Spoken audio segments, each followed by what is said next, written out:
작은 서점.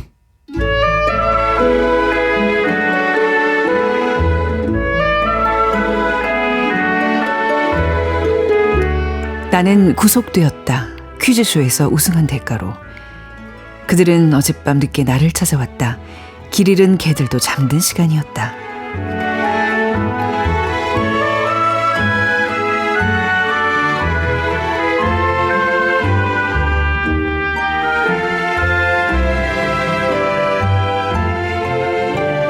안녕하세요. 작은 서점 아나운서 최현정입니다. 오늘은 인도 작가 비카스 스와루프의 베스트셀러 소설 슬럼덕 밀리어네어의 첫 문장으로 문을 열어봤습니다. 빈민가에서 자란 주인공 람은 정규 교육도 받지 못했지만 거액의 상금이 걸린 퀴즈쇼에서 우승을 합니다. 그리고 절체절명의 위기에 처하게 되는데요. 인도 사회의 부조리한 단면을 보여주는 책, 오늘 최민석의 불타는 문학에서 살펴보고요. 먼저 작은 서점 지기들이 골라온 오늘 이 책부터 만나보겠습니다.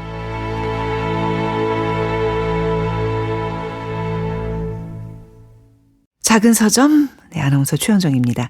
자, 이번 주 작은 서점에서 마련한 책 선물은요, 김영사에서 출판된 오독의 발견입니다. 지난 11일과 12일 장강명의 인생책 코너에 출연한 김민철 작가님의 첫 독서 에세이인데요.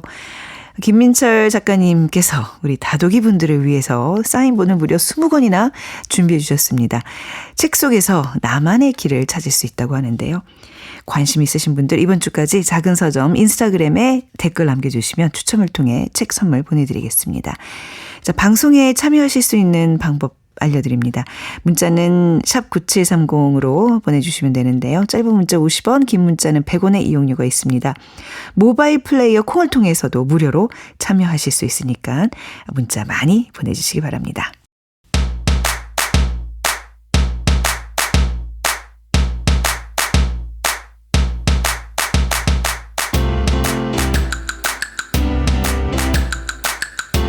어떤 책을 읽을까 고민 중이세요? 작은 서점 지기들이 고른 보석 같은 책을 소개해드립니다. 오늘 이 책. 예스24의 김유리 MD와 함께하겠습니다. 어서 오십시오. 네, 안녕하십니까. 네. 오늘 어떤 책 골라오셨어요? 이게 오늘 그 결연해 보이지? 뭔가 이렇게. 그렇죠. 방금 네, 회사에서 네. 막 팝이 나와서 네, 약간 네. 이제는 라디오를 열심히 하지 네. 말면서 네. 약간 결혼의 의지로. 네. 어떤 책이에요? 네, 네. 오늘은 그 SF 소설 한 권을 소개해 드리려고 하는데요. 예. 책 제목은 루미너스고요. 박지선 작가라는 분의 첫 장편 소설입니다. 네. 박지선 작가하고 또 박사노 옴김이라고 되어 있는데 한국계 미국인 작가시거든요. 아, 네네. 영어로 그러면 먼저 집필하셨겠군요. 네. 그래서 실제로 이제 작가님이 뉴욕대에서 공부를 하셨고 이 소설 자체도 영어로 쓴 작품입니다. 그래서 2025년에는 LA 타임즈 도서상과 네. SF 판타지 경위 부문에서 수상작에 오른 작품이거든요. 와, 네. 네, 그리고 이제 도서전 때문에 빨리빨리 내게 되기도 하고 도서전에 또 초대를 받으셨어요. 이번에 국제도서전에. 그래서 올해 6월에 한국어로 번역 출간된 도서입니다. 네. 루미너스면 영어로 이제 빛난다는 뜻이잖아요. 네. 어떤 내용이에요?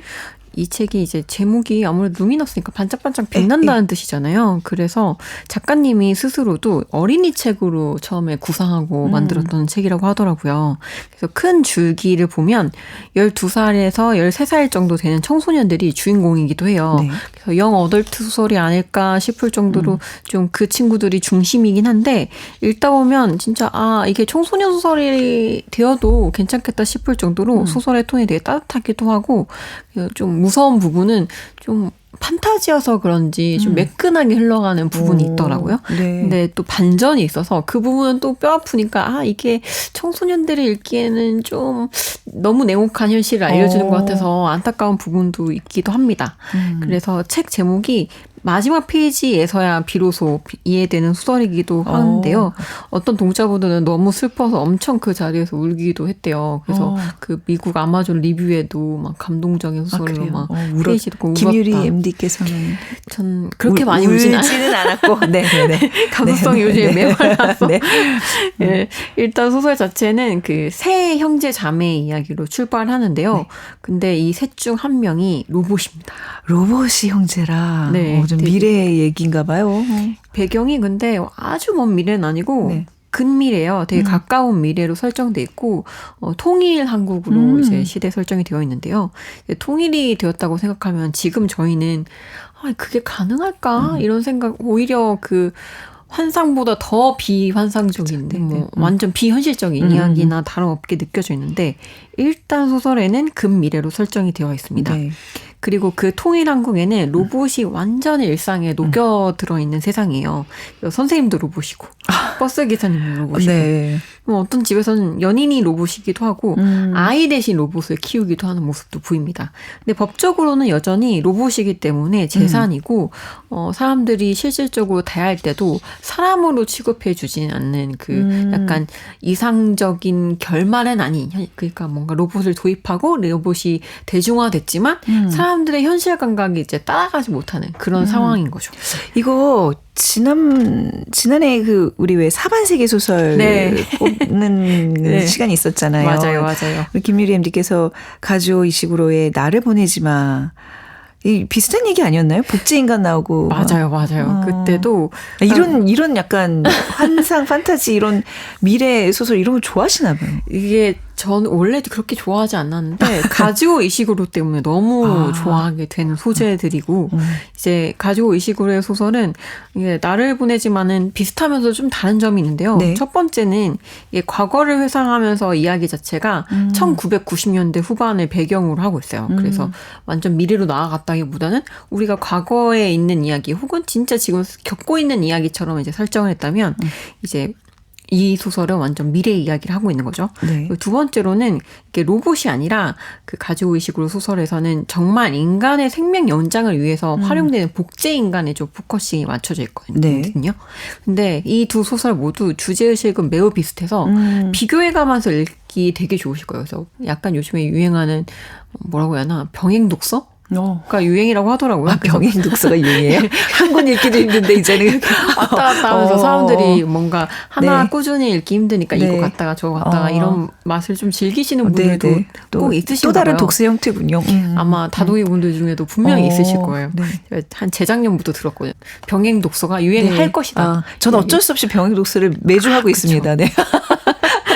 네. 그래서 아마 이렇게 번갈아가면서 읽으면 되게 재밌는데요. 네. 또 신기한 건 이시구로가 이런 비슷한 소설을 또 썼어요. 2021년에 클라라와 태양이라는 장편 소설을 썼는데 이건 완전 로봇 이야기여서 근데 또 이건 우정에 관련된 이야기예요. 그래서 약간 다른 결이기도 하지만 어쨌든 로봇이 인간의 감정을 어떻게 바라보느냐 이런 방식에 대해서 서술한 책이어가지고 같이 읽으시면 더 풍성하게 읽으실 수 있는 소설입니다. 근데 그거 보면 이제 뭐 휴머노이드 개발 소식이 계속 나오고 있고 이게 곧 실현화된다고 다들 믿고 있잖아요. 그러니까 로봇과 관련된 이 이야기들은 약간 환상 판타지 소설인지 더 이상은 아닌 것 같아요. 제가 봤을 땐 저는 이제 상상을 잘 열심히 하는 소설을 좋아하는 독자여서 정말 이루어지겠구나 이런 생각했는데 오히려 주식쟁이들이 더 막 휴머노이드 이제 진짜 될 거다. 막 이런 이야기 하더라고요. 돼야 돼요. 저도 좀 일부 그쪽에 묻어 있습니다. 네. 그래서 요즘에 SF 소설 읽다 보면 내가 공상에 빠져 있나 이런 생각이 좀 들을 정도였는데 이 루미너스 읽고 좀 든 생각은 배경이 서울이기도 하고 배경이 서울이에요? 네. 그리고 한남동이 나오는데 여전히 우리의 지금과 똑같이 고급 아파트가 쭈르륵 정연하게 이렇게 나와 있는 동네로 깔끔한 동네가 나와요. 그리고 광화문에서는 여전히 시위가 많이 벌어지고 그러다 보니 2026년과 이 근미래가 너무 흡사하게 느껴지는 부분이 있고요. 또 SF 소설이지만 요즘 작가들은 그 SF 소설이어도 현실과 너무 동떨어진 이야기를 안 그리는 게 또 트렌드이기도 합니다. 그래요. 그러면 이 지금 통일한국에서 서울이 수도예요, 계속? 네, 여전히. 네. 아, 그렇구나. 네. 마치 지금 우리가 미래를 예견하고 있는 것 같은 느낌이 드네요. 그래서 아시겠지만 네. 수도가 서울이다. 네. 하면 아무래도 우리가 이제 남한과 북한이 결합했을 때 네. 남한이 좀 더 유리한 입장이었기 때문에 이제 소설 속에서는 네. 서울이 수도로 나오는데요. 그래서 광화문에서는 이렇게 북한 출신자들에 대한 혐오나 난민을 추방하자는 우파 시위가 엄청 도드라지게 일어나고 네. 그 반대편에서는 이제 북한에 온 이제 시민들이 자신들의 인권을 위해 이제 시위하는 장면들이 소설 속에서 네. 막 그려져요. 그러니까 통일이 되었지만 지금 우리가 예상하는 것처럼 뭐 평화롭고 안전하게 이루어진 상황은 아닌 거가 디포트로 되어 있는 거죠. 네. 그 와중에 일단 주인공 이야기를 좀 더 해보자면 인간 이제 한 명은 로봇이고 두 명은 그러면 사람이잖아요. 네. 일단 한 명은 오빠 준이고 한 명은 이제 여동생 모건이에요. 네. 뭐 사담이지만 가족 관계 어떻게 되시나요? 저 남동생 있어요. 네. 관계 좋으세요? 그냥 그렇죠, 뭐. 흔한 남매죠, 뭐. 맞아요. 그냥. 네. 맞아요. 저도 준과 모건처럼 진짜 흔한 남매거든요. 네. 엄청 친하지 않고 오히려 그냥 서먹서먹하고 네. 이제 부모님 생일 때나 얼굴 보고 이런 명절 때나 나이 얼굴 보고 이런 사이인데 이들도 저처럼 서먹서먹한 사이고 오히려 이들은 좀 여러 일들을 겪으면서 오랫동안 연락까지 끊고 산 사이입니다. 그리고 세 번째 형제가 로봇 요요인데요. 네. 준과 모건의 아버지가 알고 보면 진짜 유명한 과학자로 이제 설정이 되어 있어요. 그리고 소설 속에서 이제 중요하게 등장하는 게 호퍼 네트워크인데 호퍼 네트워크가 로봇의 내면 세계라고 등장을 해요. 근데 이 세계를 만든 사람이 바로 그들의 아버지인 거죠. 또 특별한 건 이 내면 세계를 만드실 때 우리가 지각이나 감각이나 감정에만 의존하는 게 아니라 로봇에게 상상력을 이제 처음으로 도입시켜준 과학자가 이들의 아버지였던 거예요. 그리고 그 상상을 처음 만들어준 로봇이 이들의 형제이자 아버지가 처음 만든 프로토타입의 휴머노이드 요요인 거죠. 네. 어릴 때부터 상상을 스스로 할 수 있는 로봇 형제가 있었던 거군요. 네. 그러다 보니까 요요가 그냥 그 형제들한테도 그냥 기계 수준이 아닌 거예요. 네. 따뜻하고 섬세하고 인간에 더 가까운 존재이기도 하고 뭐 준이랑은 이게 일부러 소설에서 설정을 그렇게 한 것 같은데 나이대도 비슷하게 해서 오히려 준이를 통해서 또래를 모방하게끔 이렇게 로봇을 학습시켜 놓은 거죠. 네. 그래서 이들과 계속 생활할수록 요요가 좀 더 또래 남자아이다워지는 게 소설 속에도 그려집니다. 그리고 또 모건의 경우에는 자기가 좀 나이가 어리다 보니까 이제 수두를 알았는데 이제 사람들이 모두 다 피하는데 네. 요요만이 남아가지고 아이를 꼭 안아주는 거예요. 네네. 그러니까 애는 이제 수두로 안 옮으니까. 근데 어린 모건이 느끼기엔 그게 사람보다 나았던 첫 감정을 이제 로봇한테 느낀 거예요. 네. 그래서 여기서 상상이 얼마나 중요한지를 그리고 오히려 로봇에게도 이렇게 상상력이 중요한데 인간에게 있어서는 얼마나 중요한지를 또 보여주기도 하고요. 또 사람이 상상을 할 수 있어야 비로소 의식을 할 수 있는 생명체가 된다는 것을 소설에서 네. 암시해 줍니다. 그리고 예를 들어서 뭐랄까 사랑에 빠지는 것도 이 사람하고 내가 손을 잡고 싶다, 뭔가 뽀뽀를 하고 싶다 이런 상상을 해야 이제 그쵸. 마음의 감정이 불어일으켜지잖아요. 그래서 감정의 시발점에는 상상이 있다는 것을 소설로 또 되게 무궁무진하게 예쁘게 보여줘요. 이러고 있는데 네. 어느 날 갑자기 요요가 사라집니다. 그리고 아버지가 엄청 조용해지시면서 자기만의 방에 갇히게 돼요. 그리고 아이들을 아예 그냥 외면하게 됩니다. 진짜 친자식을 잃은 것처럼 네. 아버지가. 그래서 의지했던 형제와의 갑작스런 이별과 네. 아버지와의 단절로 인해서 이 두 가지 상처가 이 남매한테 엄청난 영향력을 발휘하게 되면서 소설이 시작됩니다. 그러니까 청소년기에 또 이렇게 갑작스러운 큰 상실을 겪게 되면 주인공도 굉장히 혼란스러울 텐데 어떻게 돼요? 일단 오빠 주는 네. 군인이 됐어요. 근데 어느 전쟁에서 이제 신체의 대부분 78%를 잃고 기계로 자신의 몸을 대체하게 됩니다. 네. 오히려 인간은 22%가 밖에 안 되고 거의 휴머노이드네요. 네, 그 자체가. 자기의 장기 자체는 다 로봇이 된 거죠. 아이고, 네네. 그렇게 되면서 서울 로봇 범죄 수사대 형사로 이제 일하게 돼요. 네. 그래서 반쯤은 기계의 몸이지만 로봇을 수사하거나 로봇을 보호하는 사람이 된 거죠. 설정이 되게 재밌네요. 로봇을 좋아하는 것과 또 내 몸이 대부분이 로봇이 되는 건 전혀 또 다른 이야기잖아요. 그렇죠. 동생은요? 차라리 뭐 어쨌든 준에도 자기가 로봇이 되면 그게 싫어가지고 차라리 죽길 바라는 사람들도 있잖아요. 근데 그거를 이제 가족들이 그를 살리기 위해 다 동의한 거예요. 그러니까 죽음의 문턱에서 다시 살아 돌아오니까 자기가 그냥 로봇이 되어 있는 거나 다름없는 거죠. 그래서 네. 주는 그런 선택을 정말 할 수 없었고 그의 반면에서 이제 여동생 모건은 네. 완전 반대 방향으로 가게 되는데요. 특이하게 로봇을 만드는 사람이 됩니다. 아버지 따라서. 네, 대형 로봇의 유명한 디자이너가 되어서 이제 자기의 커리어의 최고봉을 찍을 로봇 소년 X를 출시할 준비를 하고 있습니다. 그러니까 오빠는 이제 반 이상이 이제 로봇이 돼서 로봇을 구하거나 찾으러 다니고 동생은 로봇을 만드는 사람이 되고 남매가 같은 상처를 겪고 이제 정반대 길을 가는 거잖아요. 네, 그렇죠. 근데 이들이 연락을 막 끊고 살았다고 말씀드렸잖아요. 예. 근데 그 중에 갑자기 이제 준이 오빠가 엘리라는 청소년 로봇이 실종된 사건을 수사하게 돼요. 근데 그 도중에 단서를 막 따라가다가 동생 모건과 다시 마주하게 됩니다. 근데 이 수사로 인해서 두 남매가 단순한 그 범죄 사건이 아니라 가족의 비밀 그리고 네. 나아가 나라의 역사까지 파고드는 그 시발점이 되게 되는데요. 이 수사를 위해서 한 인물이 더 등장합니다. 바로 류지에란 인물이에요. 네, 11살 소녀인데 불치병으로 온몸이 망가지고 있는 소녀이고 첫 번째로는 다리를 아예 못 쓰게 돼요. 그래서 그 다리에 그 인공 다리를 붙여서 네. 인공 스킨 붙여가지고 살게 되는 거죠. 근데 어쨌든 본인이 로봇을 직접 만들어 보지 못했기 때문에 어떤 다리인지 자기가 선택하고 싶은 거예요. 어린 소녀의 마음에. 네. 그런데 이제 서울의 외곽에 고철 처리장들이 있는데 거기에 이제 로봇들이 버려진다고 해요. 소설에. 네. 그래서 그 로봇들 사이를 뒤지면서 막 지내거든요. 근데 좀 무섭긴 하죠. 그러게요. 자기 몸에 쓸 부품의 다리를 실제로 보고 싶어서 네. 죽은 로봇들을 막 뒤지고 다니는 거예요. 11살이라 그랬잖아요. 네. 너무 무서운데 그 장면이 좀 무섭게 그려져요. 근데 류지에뿐만 아니라 그 고철 처리장에는 이제 북한 난민들이 쓸만한 버려진 로봇들을 찾기 위해서 막 돌아다니는데요. 아마도 인물들과의 접점을 만들어주기 위해 이 류지에라는 인물이 작가가 일부러 세팅한 것 같아요. 그러니까 하루는 이 류지에라는 친구가 고철 처리장에서 뭔가를 발견해요. 네. 그러니까 버려진 로봇들 사이에서 너무나도 인간에 가까운 로봇 소년을 찾아내는 거예요. 나 왜 이렇게 예감이 확 오지? 그쵸. 네, 예. 한쪽 다리는 없고 배터리도 꺼져가는 상태인데 네. 지금까지 본 어떤 로봇하고도 다른 누구일까요? 그 아까 실종됐다는 그 막내? 네, 맞아요. 맞죠. 네, 요요입니다. 근데 이제 어쨌든 류지에는 그걸 모르잖아요. 그냥 버려진 아이와 같고 자기도 11살이고 다리가 없어진 사람인데 예. 얼마나 자기도 뭔가 버려졌다는 생각을 스스로 하게 되잖아요. 자기와 비슷한 처지 같아서 그 아이를 이제 숨겨주게 됩니다. 그러면서 우정 이상의 이제 감정을 또 느끼게 되죠. 이 소설에서 가장 인간과 로봇의 경계가 흐릿해지는 순간인데요.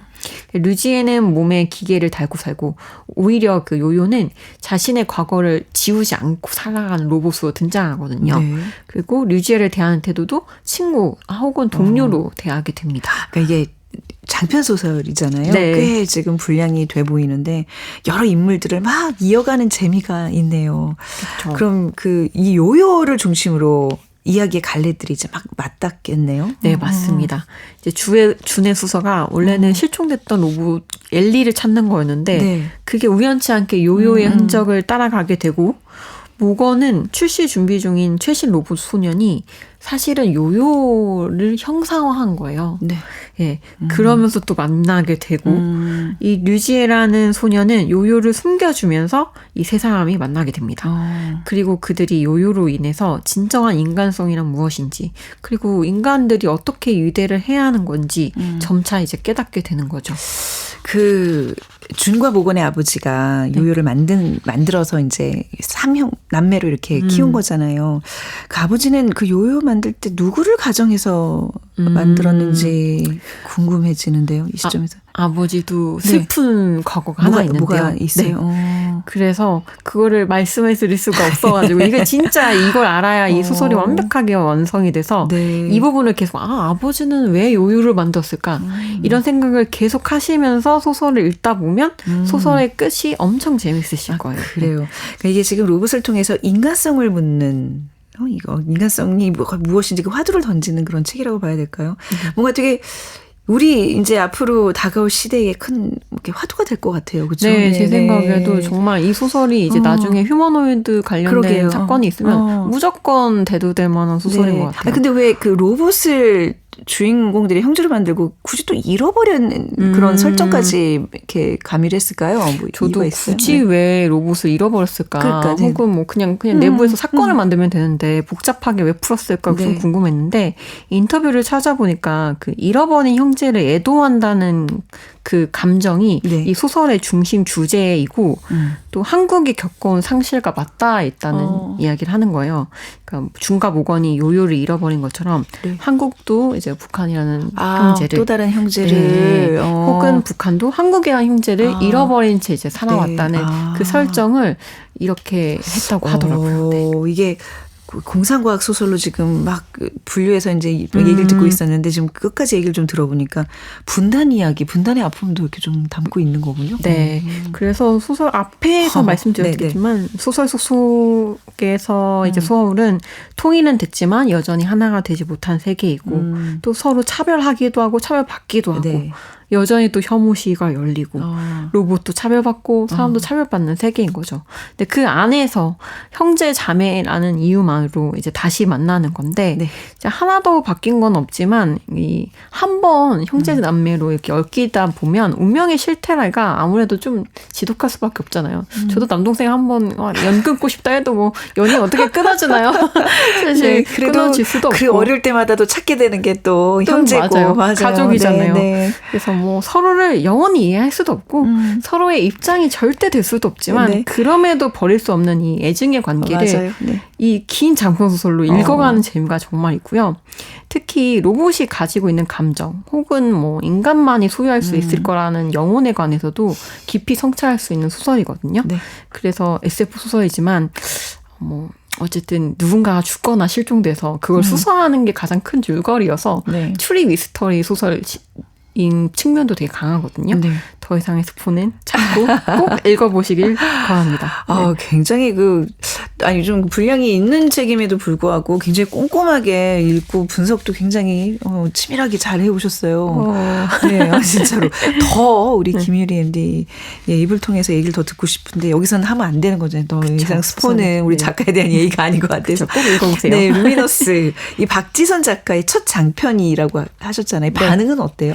엄청납니다. 일단 엄청나요. 한국에서도 베스트셀러가 될 것 같고 이제 외국에서 먼저 발표됐다 보니까 외국 이야기를 말씀드리면 가디언즈에서 2025년 SF 올해의 책으로 꼽았고 LA 타임스 도서상도 받았다고 정말 말씀드렸고 이거 완전히 영화가 될 수 있는 맞아요. 그러다 보니까 드라마 파친코 제작사에서도 영상화를 결정했다고 합니다. 그래요? 네. 그래서 확정이어서 꼭 해외에서 주목받는 우리나라 계열의 작가가 또 한 명 탈생한 거라서 한번 응원하는 마음에서라도 꼭 한 권씩 꼭 사보시면 한국 문학의 미래 밝아질 수 있습니다.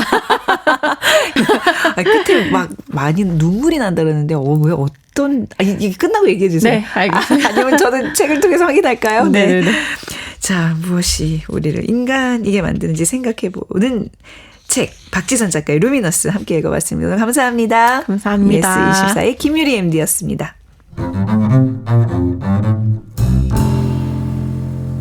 작은 서점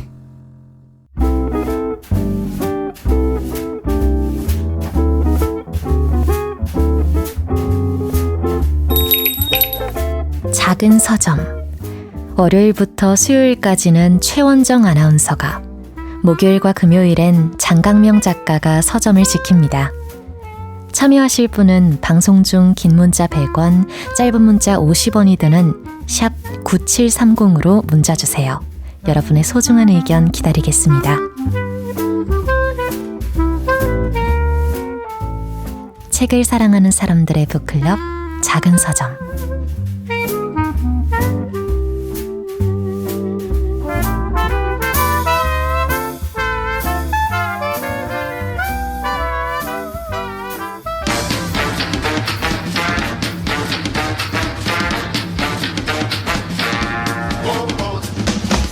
최민석의 불타는 문학.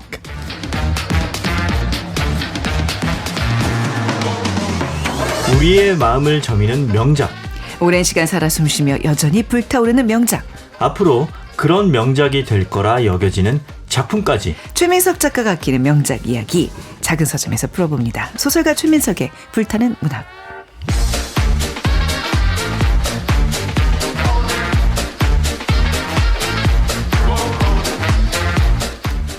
네, 최민석의 불타는 문학 소설가 최민석 작가와 함께합니다. 어서 오세요. 네, 안녕하세요. 네, 이렇게 기운이 없으세요? 네, 기분 쌩쌩합니다. 네. 안녕하세요.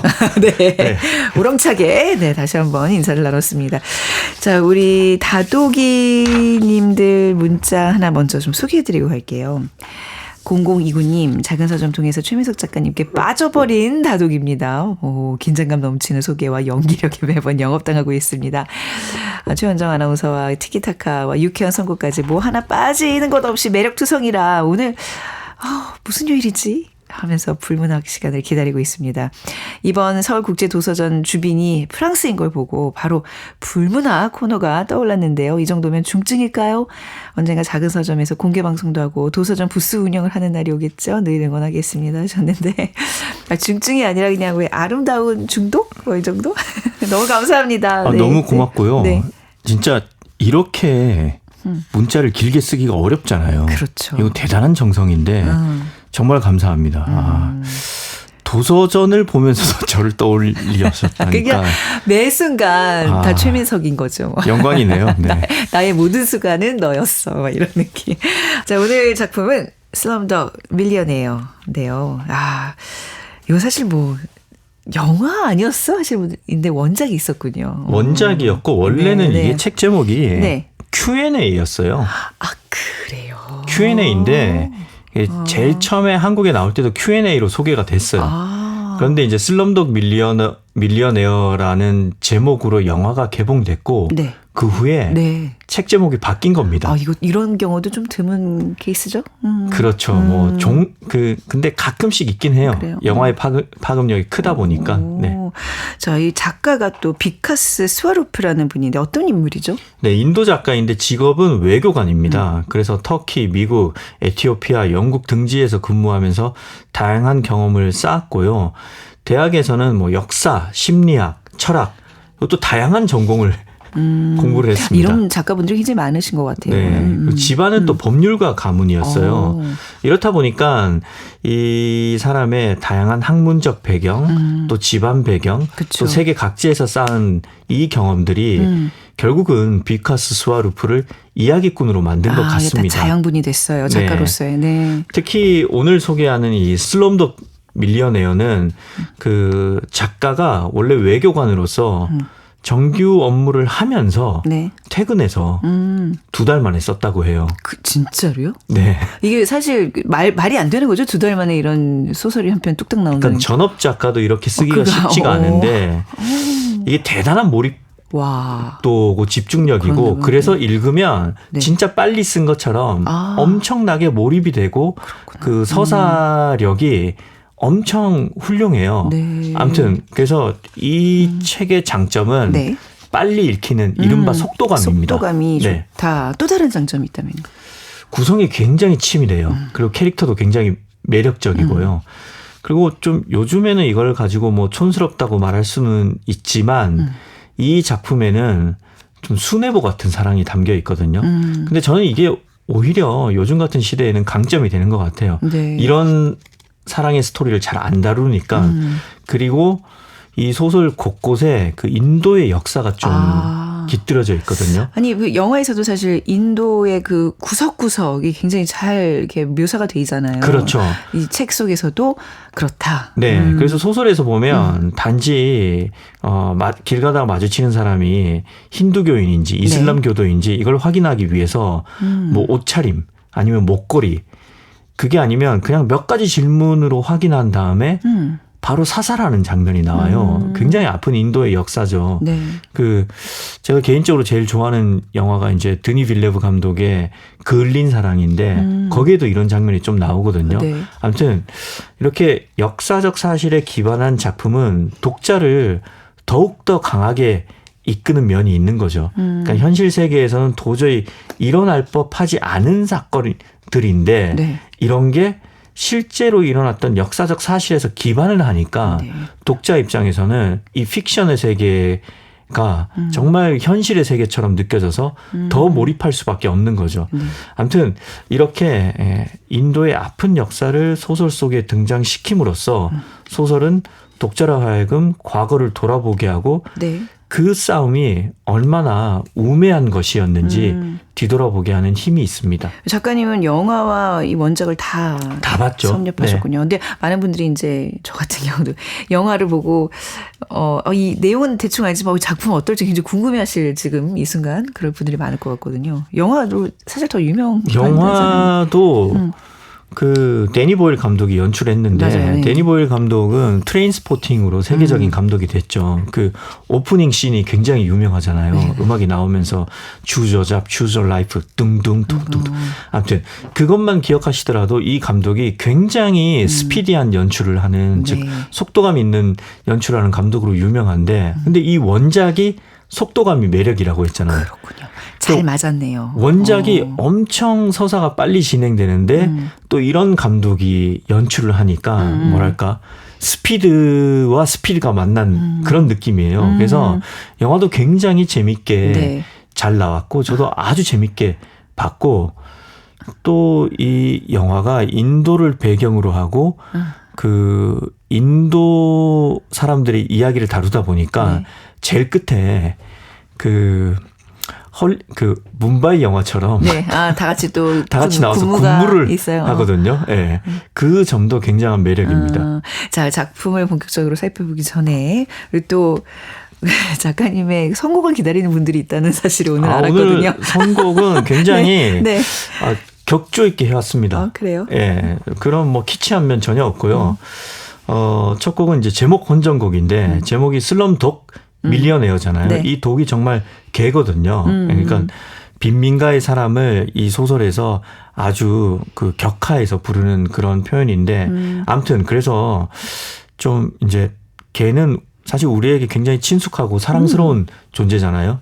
그래서 개가 주인공인 노래를 좀 골라왔는데 예. 마침 월드컵 기간이라 그 가수 이한철 씨가 네. 옛날에 그 반려견의 이름을 네. 아르헨티나의 전설적인 축구 선수 바티스투타의 이름을 붙여서 강아지 이름을 자기 애견 이름을 예. 바티스투타라고 지었어요. 아르헨티나의 그 장발 미남 스트라이커 바티스투타라고 붙였거든요. 네. 그래서 개이면서 또 월드컵 기간도 기념할 수 있어서 이한철 씨의 바티스투타 골라왔습니다. 곡 선곡 하나에 많은 정보들이 이렇게 담겨 있어요. 이런 또 서사를 듣게 되다니. 늘 꼼꼼하게 준비합니다. 좋습니다. 듣고 오겠습니다. 이한철의 바티스투타. 이한철의 바티스투타 듣고 왔습니다. 근데 초창기에 그 얘기를 좀 들었던 것 같아요. 최민석 작가님과 이한철 가수의 목소리가 비슷하다고. 이한철 가수가 여기 나와요? 이렇게 물어보는 분들. 그래서 라디오 할 때 종종 그 얘기를 들었어요. 네. 지금 이한철 씨 나왔냐고. 네. 근데 저는 몰랐어요. 사람이 자기 목소리를 네. 그 녹음된 기계로 들어야 맞아요. 인식할 수 있잖아요. 뭐 아무튼 그렇다고 해서 감사합니다. 저 네. 가수 이한철 씨 좋아하고 참고로 TMI인데 저희 사촌 형의 고등학교 동아리 선배였어요. 같은 동아리, 음악 동아리. 예, 진짜 TMI입니다. KBS 1라디오 작은 서점 최원정입니다. 오늘 최민석 작가와 함께하고 있습니다. 비카스 스와루프 작가의 베스트셀러 소설 슬럼독 밀리어네어. 자, 이제 이야기를 들어보겠습니다. 줄거리 가보죠. 네. 일단 이 소설은 정말 이야기의 아기가 딱딱 맞아 떨어집니다. 예, 그걸 이제 생각하고 들으시면 네. 굉장히 과학적인 이야기라고 받아들이실 수 있을 것 같고요. 아무튼 이야기의 제일 처음에는 무학의 웨이터 소년이 네. 퀴즈쇼에서 최종 우승을 해서 경찰서에 잡혀옵니다. 퀴즈쇼에서 우승을 한 게 범죄입니까? 왜 잡아오죠? 그러니까 학교도 다니지 않는 이 소년이 그 어려운 퀴즈쇼에 최종 우승자일 리가 없다고 의심을 한 거죠. 그래서 속임수를 썼을 거다. 네. 이게 방송사의 주장입니다. 근데 이게 뭐 방청객들 다 지켜보고 방송인데 속임수를 쓰는 게 가능한 게 아니잖아요. 그러게 말입니다. 그래서 방송국의 속내는 따로 있습니다.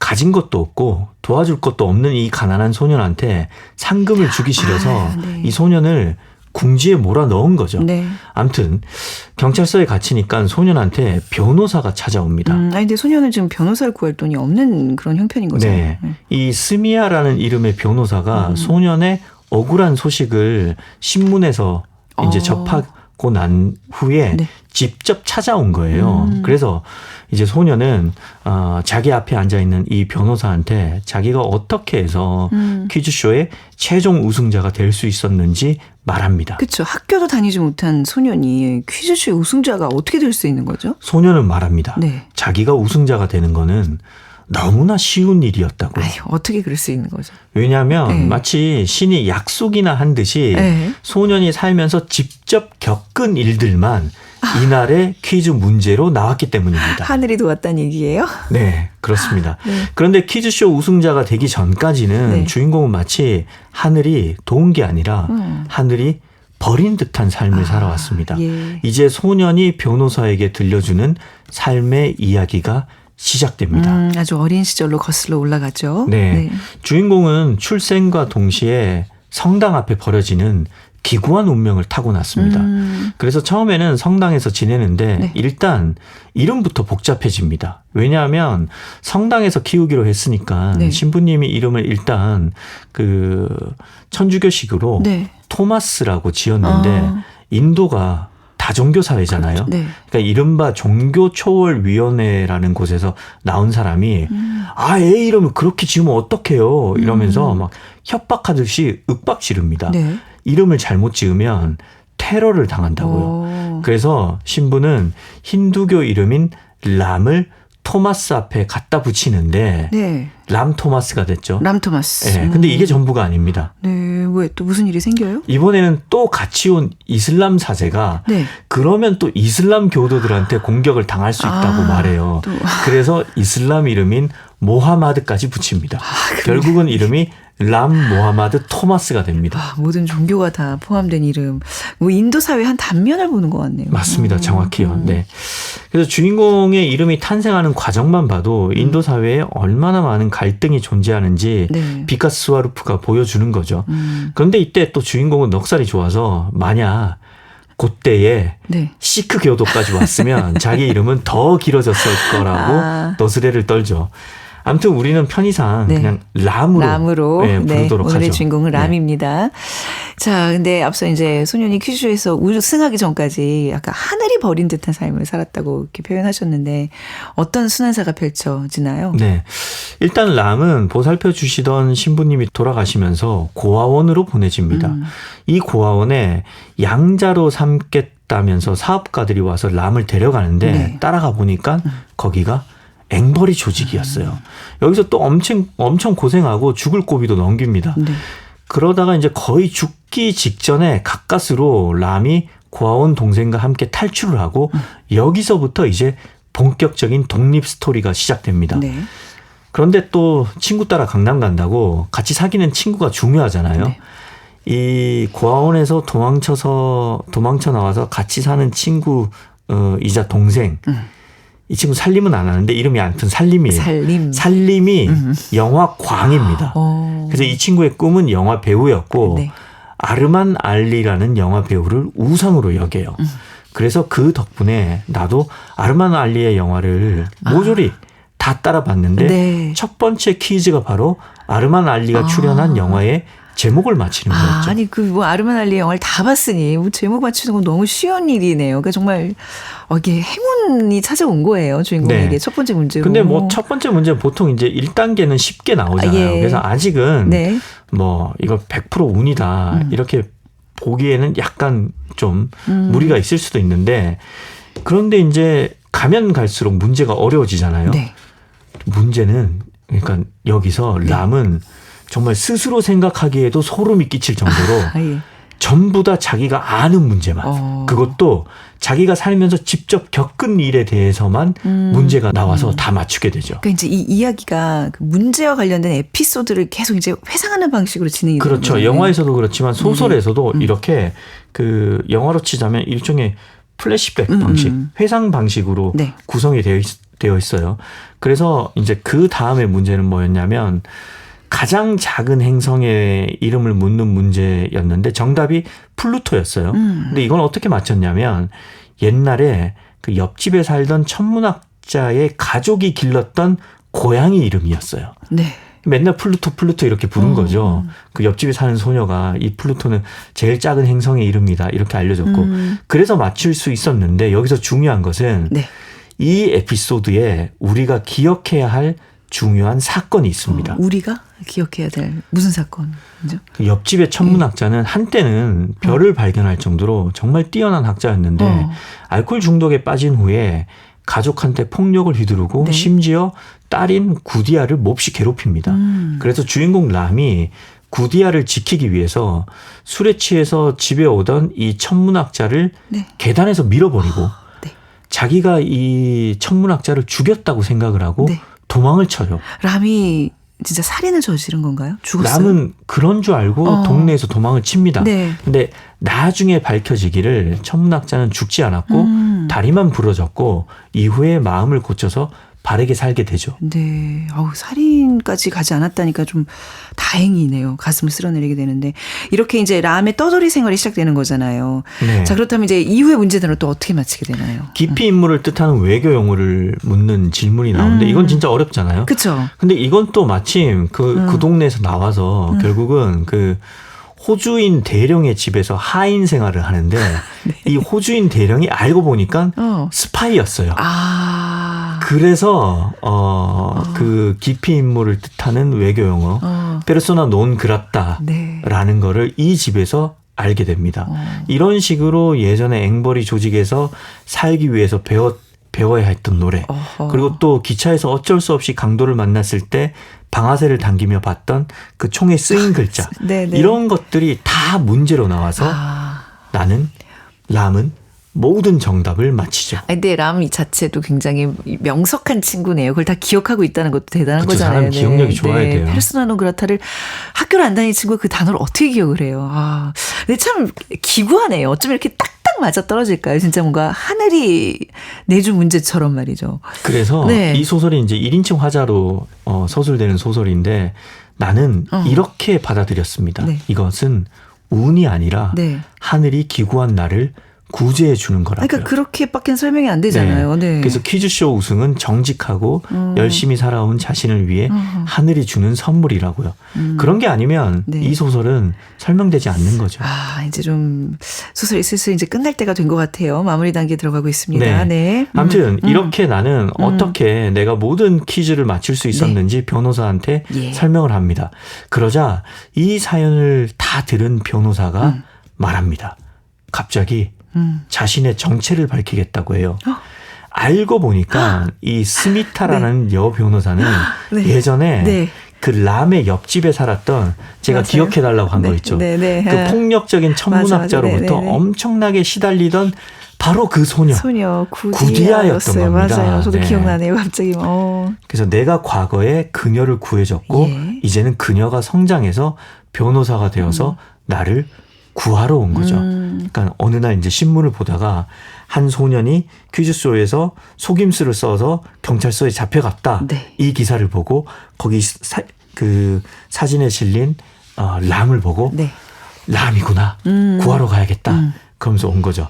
이렇게 나는 스미타 아니 구디아의 변호로 예정대로 결국은 상금을 받고 백만장자가 됩니다. 그리고 나는 그녀와 행복한 가정을 꾸리며 소설은 끝이 납니다. 굉장히 이상적인 해피엔딩인 것 같아요. 정말 옛날 얘기인데 그 옛날 얘기가 주는 쾌감이 있어요. 그래요. 약간 동화 같은 동화 같아요. 이야기를 읽었을 때 권선징악 같은 어떤 우리가 주제 담고 있고 느끼게 되는 그 시원함이 있는 거죠. 그렇죠. 비카스 스와로프가 어찌 보면 이 작가가 굉장히 아까 2달 만에 썼다 그러는데 이야기를 참 잘 직조해낸 것 같아요. 그죠? 이 작가의 다른 책 추천할 게 있어요? 비카스 스와로프가 슬럼독 밀리어네어를 쓰고 그 다음에 쓴 소설이 6인의 용의자거든요. 근데 이것도 굉장히 재밌어요. 살인 사건이 한 건 발생합니다. 그러면서 6명의 그 유력한 용의자들을 각 챕터별로 한 명씩 다뤄요. 그래서 읽다 보면 마치 주인공이 6명인 듯한 착각이 들 정도로 네. 비슷한 무게감으로 인물들을 서술하거든요. 그래서 두 번째 소설도 굉장히 잘 썼기 때문에 네. 아, 피카스 스와르프는 기본적인 필력과 내공이 있는 작가구나. 네. 이렇게 제가 뭐 감히 제가 아무것도 아니지만 아니 왜요? 우리 그러라고 알겠습니다. 이 코너가 네. 있는 거예요. 엄지 네. 2개 올리면서 투썸즈업으로 제가 인정을 했습니다. 아니 최민석 작가 이 평론을 좀 듣겠다고 이제 마련한 시간이니까 이거 부끄러워하지 마시고 네. 마음껏 본인의 생각을 좀 피카스 펼쳐주시기 스와르프 훌륭한 바랍니다. 작가입니다. 그러니까 약간 이제 그 이야기를 좀 단락지어서 풀어내는 걸 굉장히 즐기는 작가 같다는 구성을 생각이 드네요. 잘해요. 구성이 좋다. 네. 자 그렇다면 끝으로 또 어떤 곡을 여기다 싹 붙여오셨을지 기대가 주인공 되네요. 네. 람이 빈민가에서 살았지만 웃음을 잃지 않거든요. 맞아요. 네. 늘 그 고난 속에서도 자신한테 웃음을 보내요. 저는 그래서 결국 인생이 람에게 네. 미소를 보냈다고 생각을 하거든요. 네. 그래서 이제 미소, 스마일, 네. 스마일을 골라왔는데 엘비스 코스텔로와 네. The Imposters가 같이 부른 곡입니다. 스마일 준비해왔습니다.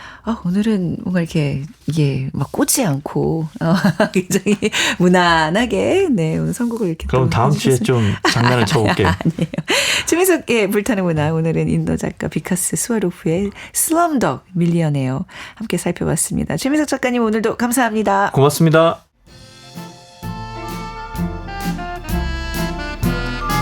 네, 엘비스 코스텔로와 디 임포스터스의 스마일 띄워드리면서 작은 서점 오늘 문 닫겠습니다. 지금까지 아나운서 최원정이었습니다.